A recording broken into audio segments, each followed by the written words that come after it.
Bismillahirrahmanirrahim. Assalamualaikum warahmatullahi wabarakatuh. Baiklah anak-anak, gimana kabarnya? Pada hari ini kita akan membahas masalah Assalamualaikum warahmatullahi wabarakatuh. Gimana kabarnya anak-anak sekalian? Ibu harap semuanya dalam keadaan sehat-sehat tanpa kekurangan satu apapun. Baiklah, pada kesempatan kali ini kita akan membahas masalah tentang taat pada aturan, perilaku kompetitif dalam kebaikan dan kerja keras. Ini di buku paket berada di bab 6 semester 1 ya. Baik, kita mulai pembahasannya. Yang pertama adalah peta konsep. Apa yang akan kita bahas di dalam materi perilaku kompetitif, perilaku taat, dan etos kerja atau kerja keras. Baiklah, yang pertama adalah memahami makna perintah Allah Subhanahu wa taala. Quran surah Al-Maidah ayat 48, Quran surah An-Nisa ayat 59, Quran surah At-Taubah ayat 105, serta hadis tentang taat pada aturan, kompetisi dalam kebaikan dan etos kerja atau kerja keras. Yang kedua, mendemonstrasikan hafalan Quran surah Al-Maidah ayat 48, Quran surah An-Nisa ayat 59, Quran surah At-Taubah ayat 105, dan hadis tentang taat pada aturan, kompetisi dalam kebaikan dan kerja keras. Yang ketiga, ketentuan dasar hukum taat pada aturan, kompetisi dalam kebaikan dan kerja keras. Yang keempat, bentuk-bentuk perilaku taat pada aturan, kompetisi dalam kebaikan dan kerja keras. Yang kelima, hikmah taat pada aturan, kompetisi dalam kebaikan dan kerja keras. Dan yang keenam, hidup sesuai perintah Allah Subhanahu wa taala sesuai dengan Quran surah Al-Maidah ayat 48, Quran surah An-Nisa ayat 59, Quran surah At-Taubah ayat 105, dan hadis tentang taat pada aturan, kompetisi dalam kebaikan dan etos kerja atau kerja keras. Yang pertama, memahami Quran surah Al-Maidah ayat 48, Quran surah An-Nisa ayat 59, Quran surah At-Taubah ayat 105, dan hadis tentang taat pada aturan, kompetisi dalam kebaikan dan etos kerja. Bacaan Quran surah Al-Maidah ayat 48 tentang taat kepada Rasul Allah dan ulil amri.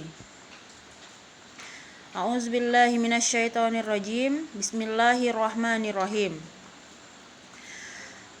Wa anzalna ilaikal kitaba bil haqqi musaddiqan lima baina yadayhi minal kitab wa muhaiminan alaihi fahkum bainahum bima anzalallahu wa la tattabi ahwa'ahum amma ja'aka minal haqqi likullin ja'alna minkum syir'atan wa minhajaw walau sya'allahu la ja'alakum ummatan wahidatan walakin liyabluwakum fima atakum fastabiqul khairat ilallahi marji'ukum jami'an fayunabbiukum bima kuntum fihi takhtalifun. Kemudian yang kedua, bacaan Quran surah An-Nisa ayat 59 tentang taat kepada Rasul Allah dan ulil amri. A'udzubillahi minasyaitonirrajim. Bismillahirrahmanirrahim. Ya ayyuhallazina amanu atiullaha wa atiur rasula wa ulil amri minkum Fa in tanaza'tum fi syai'in farudduhu ilallahi war rasuli in kuntum tu'minuna billahi wal yaumil akhir dzalika khairu wa ahsanu ta'wila. An-Nisa ayat 59. Kemudian bacaan hadis tentang taat pada Allah, Rasul dan ulil amri, serta taat kepada aturan. An Aliyin radhiyallahu anhu anna Nabiyya sallallahu alaihi wasallam qala la ta'ata fi ma'siyatin innamat ta'atu fil ma'ruf.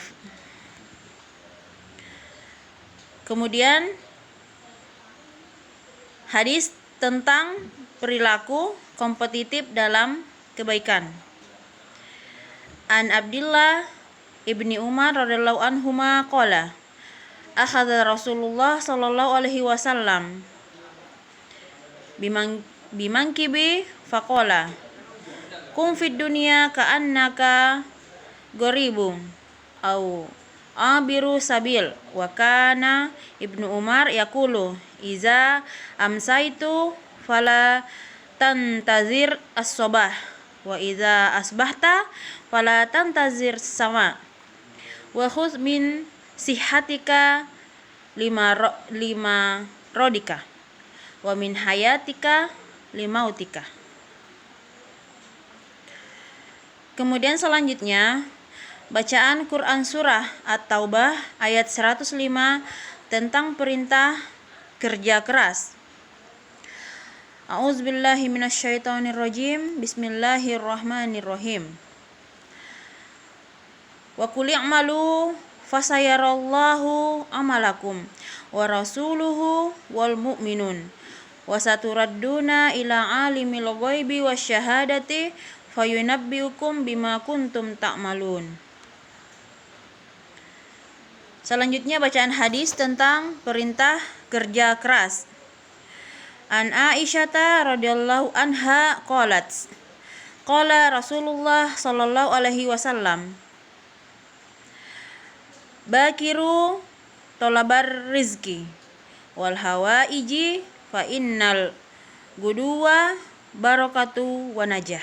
Artinya dari Aisyah radhiyallahu anhu Rasulullah bersabda, tidaklah seseorang memakan makanan yang lebih baik daripada ia memakan makanan hasil kerja tangannya sendiri.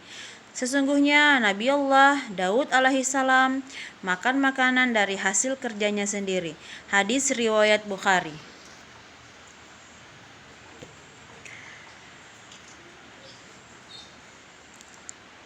Kemudian asbabun nuzul dalam Quran surah Al-Maidah ayat 48. Yang pertama, tidak ada asbabun nuzul yang khusus berkaitan dengan Quran surah Al-Maidah ayat 48. Yang kedua, makan dalam Quran surah Al-Maidah ayat 48 memiliki relevansi dengan Quran surah Al-Maidah ayat 45. Yang ketiga, kaum Yahudi mengutus orang untuk meminta fatwa kepada Nabi Muhammad SAW, tetapi dengan catatan yang pertama, apabila fatwanya menyuruh agar pelaku zina dijemur dan dipukuli, maka akan mereka terima. Yang kedua, apabila fatwanya menyuruh pelaku zina dirajam, maka mereka menolaknya. Asbabun nuzul Quran surah An-Nisa ayat 59. Yang pertama, berkenaan dengan diutusnya Hudzafah bin Qais oleh Rasulullah SAW sebagai pemimpin pasukan. Yang kedua, ayat ini diturunkan berkaitan dengan kepemimpinan Hudzafah bin Qais terkait batasan taat kepada perintah dan menolak perintah. Yang ketiga, saat itu mereka membutuhkan petunjuk berkenaan dengan apa yang harus mereka lakukan. Yang keempat, ayat ini turun memberikan petunjuk apabila berselisih pendapat hendaknya kembali kepada Allah dan Rasul-Nya. Asbabul wurud, hadis riwayat Aisyah tentang taat. Ali bin Abi Thalib menceritakan ketika pasukan ekspedisi yang dipimpin Ibnu Huzafa menyalakan api unggun, ia mengatakan, "Bukankah kalian harus mendengar dan menaatiku?" Mereka menjawab, "Ya." Abdullah bin Huzafa memerintahkan agar mereka terjun ke dalam api unggun tersebut. Kemudian Ibnu Huzafa berteriak, "Hentikan, karena saya hanya bercanda." Mereka bertanya kepada Nabi, dan Nabi bersabda, "Barang siapa dari pemimpin menyuruh kamu melakukan maksiat, maka janganlah kamu ikuti perintah itu." Nah, di sebelah ada gambar tentang bencana alam. Kemudian mereka bergotong royong untuk membantu saudara-saudara yang tertimpa bencana alam, yaitu dengan cara bergotong royong memberikan pertolongan kepada orang yang dilanda musibah merupakan suatu amal kebaikan. Kemudian yang selanjutnya adalah asbabun nuzul Quran surah At-Taubah ayat 105. Secara khusus, Quran surah At-Taubah tidak memiliki asbabun nuzul. Yang kedua, setelah sekian lama Nabi membangun Masjid Quba, Yakhdad membangun Masjid Nifaq. Rasul bersabda, "Celakalah engkau Yakhdad. Engkau bermaksud melakukan sesuatu yang aku tahu maksudnya." Ia menjawab, "Saya tidak bermaksud apa-apa kecuali mengharapkan kebaikan." Ya. Intinya, bila kita bekerja, kita harus ikhlas. Belajar terus dan bekerja terus merupakan ajaran Islam, tetapi harus disertai dengan tawakal kepada Allah Subhanahu wa taala. Tawakal artinya apa? Tawakal artinya mengembalikan semuanya kepada Allah. Allah lah yang akan memberikan petunjuk. Ya. Allah lah yang akan memberikan jalan. Itu yang dimaksud dengan tawakal, menyerahkan segalanya kepada Allah.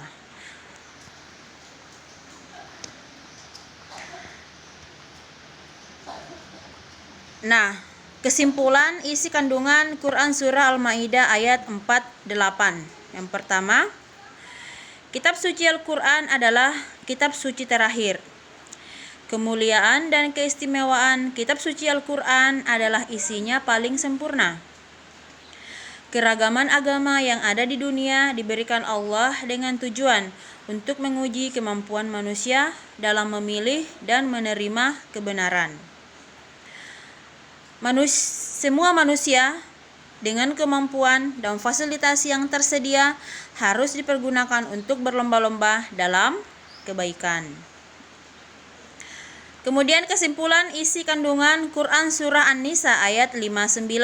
Yang pertama, setiap umat Islam wajib taat dan patuh kepada Allah, Rasul dan ulil amri. Yang kedua, terhadap ulil amri wajib menaatinya selagi tidak memerintahkan untuk bermaksiat kepada Allah. Yang ketiga, apabila terjadi perselisihan, maka harus kembali kepada Allah dan Rasul-Nya. Selanjutnya, kesimpulan isi kandungan Quran surah At-Taubah ayat 105. Yang pertama, setiap umat Islam diperintahkan untuk bekerja keras. Yang kedua, umat Islam yang mampu ekonomi lebih unggul dibandingkan dengan umat Islam yang kurang mampu. Yang ketiga, umat Islam yang mampu dan beriman akan menyelamatkan diri sendiri dan umat Islam lainnya. Yang keempat, Allah Subhanahu wa taala akan menampakkan dan memberi balasan dari setiap amal perbuatan manusia kelak di akhirat.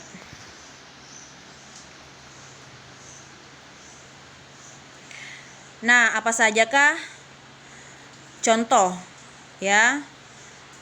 ketentuan dan dasar hukum taat pada aturan kompetitif dalam kebaikan, dan bekerja keras dalam kehidupan dengan baik dan benar berdasarkan Al-Quran dan hadis. Yang pertama, taat pada aturan. Ketentuannya, hidup membutuhkan keserasian dan aturan. Kedua, dengan menaati peraturan akan tercipta ketertiban dan keselarasan antara sesama. Yang kedua, berkompetensi dalam kebaikan. Kompetisi dalam kebaikan harus dilakukan untuk memajukan potensi yang dimiliki. Yang ketiga, bekerja keras. Agama memerintahkan agar kita bekerja keras semampu yang kita bisa. Setelah bekerja keras, semua hasil diserahkan kepada Allah Subhanahu wa Ta'ala atau tawakal. Nah, apa contoh perilaku taat dalam kehidupan di rumah sehari-hari? Ya, yang pertama itu bangun pagi. Ya, kemudian ketika hendak bersekolah, hendaklah berpamitan atau memohon doa kepada orang tua. Yang ketiga, pulang sekolah tepat waktu.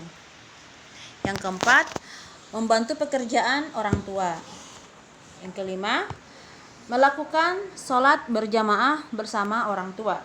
Keenam, belajar setiap malam. Kemudian, bentuk perilaku taat kepada aturan di sekolah.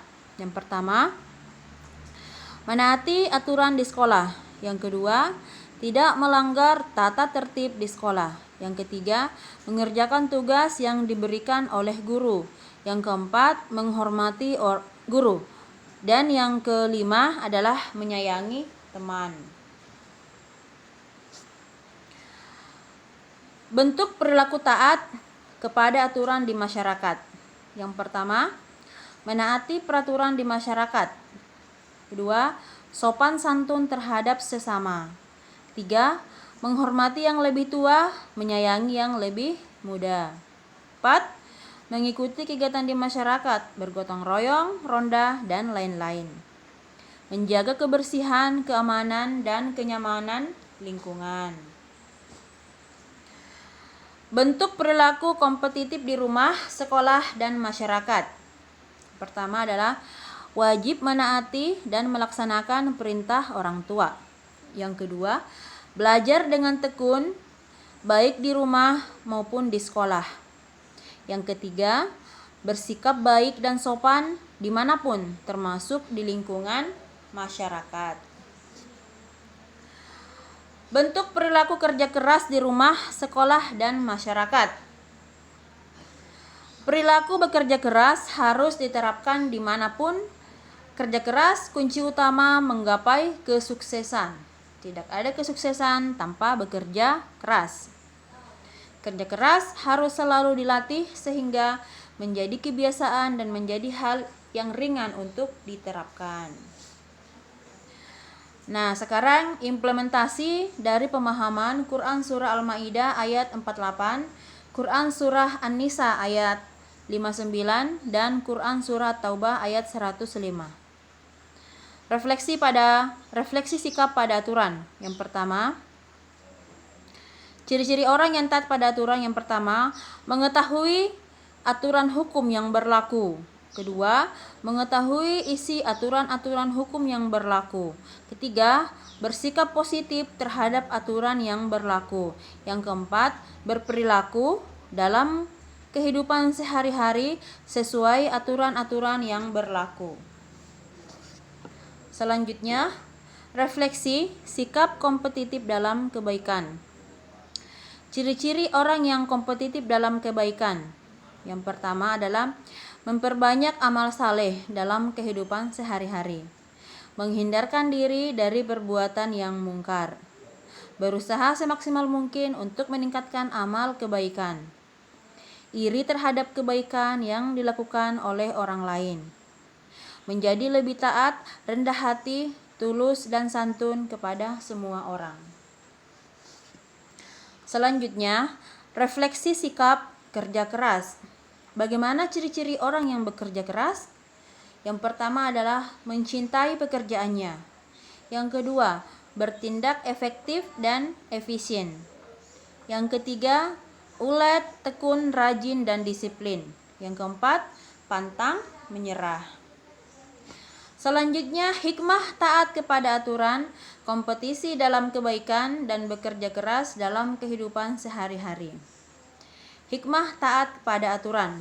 Yang pertama, hidupnya akan lebih tenang dan tidak merasa dikejar-kejar oleh dosa akibat melanggar peraturan.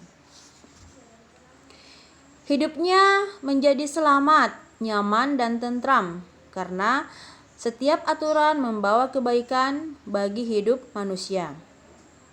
Cita-cita hidup bahagia dapat tercapai, baik kehidupan di dunia dan kelak di akhirat. Selanjutnya, hikmah kompetisi dalam kebaikan. Yang pertama, kualitas hidupnya terus meningkat. Yang kedua, menjadi manusia yang terbaik, yakni manusia yang bermanfaat bagi orang lain. Dicintai oleh Allah karena dapat kembali kepada Allah Subhanahu wa taala dengan amal kebaikan yang maksimal. Hikmah bekerja keras. Yang pertama, tentu bisa menjadi orang yang kaya raya. Yang kedua, akan sukses dalam meraih cita-cita.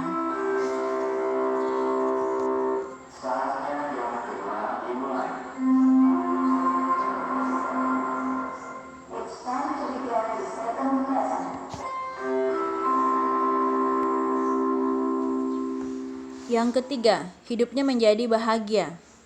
Dan yang keempat, menjadi orang yang dermawan. Selanjutnya, kaitan antara perintah berkompetisi dalam kebaikan dengan kepatuhan terhadap ketentuan Allah Subhanahu wa taala sesuai dengan pesan Al-Maidah. Semakin patuh terhadap pesan Allah Subhanahu wa taala, maka semakin semangat dalam berlomba-lomba berbuat kebaikan. Kaitan antara perintah berkompetisi dalam kebaikan dengan kepatuhan terhadap ketentuan Allah Subhanahu wa taala sesuai pesan An-Nisa ayat 59. Semakin patuh seseorang terhadap pesan Quran surah An-Nisa ayat 59, maka semakin berlomba-lomba dalam ketaatan kepada Allah Subhanahu wa taala, Rasul dan ulil amri. Semakin patuh seseorang terhadap pesan Quran surah An-Nisa ayat 59, maka semakin berlomba-lomba seseorang dalam menyelesaikan setiap perbedaan pendapat untuk dikembalikan kepada Allah dan Rasul-Nya. Selanjutnya, kaitan perintah berkompetisi dalam kebaikan dengan kepatuhan terhadap ketentuan Allah Subhanahu wa taala sesuai pesan At-Taubah ayat 105. Semakin patuh seseorang terhadap pesan At-Taubah 105, maka seseorang akan semakin bersemangat dalam bekerja dan mencari bekal untuk kembali kepada Allah Subhanahu wa taala. Baiklah, untuk penjelasan Quran surah Al-Maidah ayat 48, Quran surah An-Nisa ayat 59 dan Quran surah At-Taubah ayat 105 serta hadis-hadis yang terkait, Ibu cukupkan sampai di sini. Semoga ada manfaatnya. Saya akhiri dengan ucapan wassalamualaikum warahmatullahi wabarakatuh.